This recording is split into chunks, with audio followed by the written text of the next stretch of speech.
Hello and welcome to a wooden table. Today we're going to be talking about trackballs. More specifically, it's going to be a comparison between the Ploopy Classic, which is a 3D printed open source trackball, over the Gameball, which is a closed source indie produced trackball. And I do want to be clear here, this is solely to list the features and my opinions between each trackball, because if given a choice, I would actually be perfectly fine with either. The reason I'm even making this video in the first place is because these two trackballs are the only ones that I'm currently aware of that has an optical sensor that is relatively modern. The Ploopy has a PixArt PMW3360 and the Gameball has a PixArt ? They don't actually list the number out, unfortunately. And for anyone that has never used a trackball before, this may not seem like a big deal. However, the truth is, in the trackball market, most trackballs you can purchase, even the ones that are quote-unquote premium, usually have a very old or very unreliable sensor that usually has an average DPI of 400 with a pooling rate of 125 Hz, which isn't great when you have a dual 1440p monitor setup like I do. The pixels aren't happy, Bob. The pixels aren't happy at all at 400 DPI.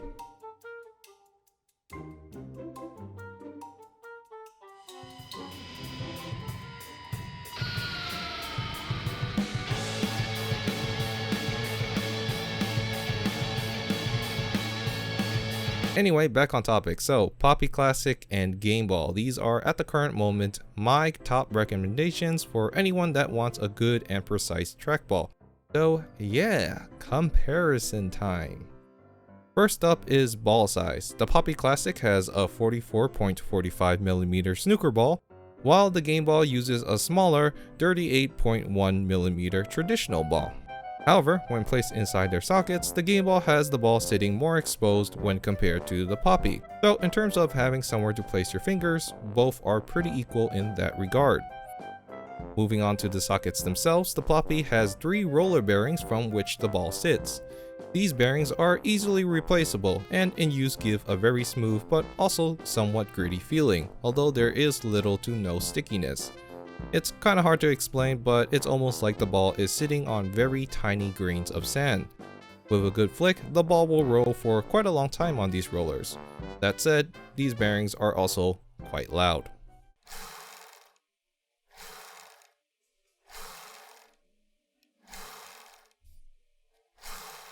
The Gameball socket is next, and it uses 3 ceramic ball bearings. Unlike the Ploopy, these bearings are a question mark in terms of replaceability.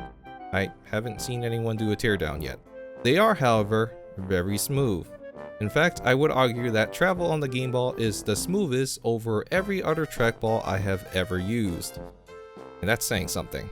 That being said, the ball doesn't seem to like being flicked too hard, and so it won't roll for as long as the Ploopy, most likely a side effect of having the ball sit higher in its socket. On the bright side, the bearings themselves are very quiet.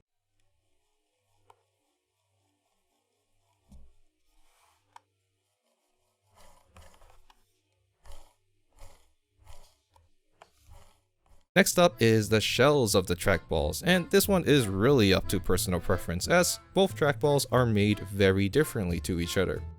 The Ploopy Classic is 3D printed, and so the texture of the shell is gritty and rough. However, it can be easily sanded down into a smooth surface. By comparison, the Gameball comes with a rubberized matte black texture, and yeah, it feels like a matte black texture. I'm really not sure what else to say here. It feels good. That's basically it. In terms of shape, the Ploopy goes for a more ergonomic design, with your hands naturally sliding into place as soon as you start using it. The Gameball, on the other hand, is designed ambidextrously, and so is slightly less ergonomic, but given the advantage of being able to be used by both right hand and left hand users.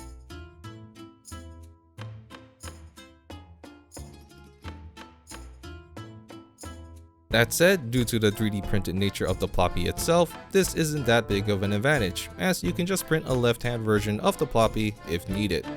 One thing I do want to point out about the design for both trackballs, by the way, is that they are more suited for anyone that has relatively large hands. If you have small hands like I do, the shape of the trackball doesn't matter as much because there will be ergonomic issues either way. Although the Ploopy does have a mini version that might make up for it, I haven't tried it though, so who knows.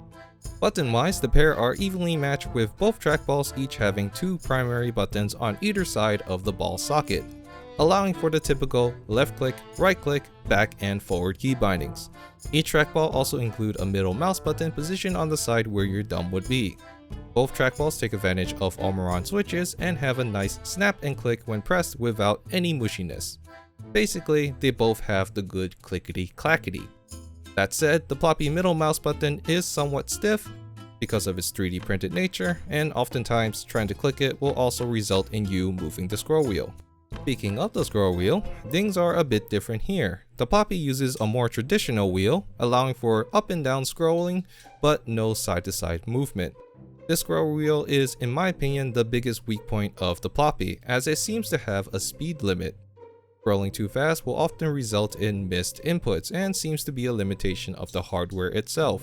The Gameball, on the other hand, takes a more innovative route and replaces the scroll wheel with a touchpad on either side of the ball socket in order to control vertical and horizontal scrolling. It's actually quite comfortable to use, although when you are scrolling, all cursor movement is muted on the Gameball. Lastly, the final thing to discuss is firmware, and well, I'm not really going to do a comparison here. The reason is because both trackballs are fairly unique when it comes to software. The Ploopy Classic, for example, is an open source project, and so if you're willing to do a bit of coding, you can make it do whatever you want. However, as a result, there is a bit of complexity that some people may not be willing to get into. The Gameball, on the other hand, hasn't actually released its firmware, and so key binding must be done with a third-party software. Until that firmware is out, truth be told, I don't know what the limitations will be for what you can customize on the Gameball. So firmware is a bit of a non-comparison. Either way, this is the end of this video. I really hope it was helpful. If my voice sounds stiff, it's because I am reading off a script right now. Trying to do a free commentary on the comparison just made me go off topic completely, so yeah. That kind of sucked. But yeah, I really do hope this video was helpful, especially since both trackballs are relatively expensive to purchase. For me personally, both trackballs are near the pinnacle of what I have used, and especially they have everything that I need in terms of a trackball that is capable for gaming. So I don't think you would be making a bad choice with either trackball. But yeah, if you have any questions that wasn't answered in this video, please raise your hand and let me know in the comment section below. I will try to answer them. Unless of course the answer is 42, in which case I can't help you with that. So yeah.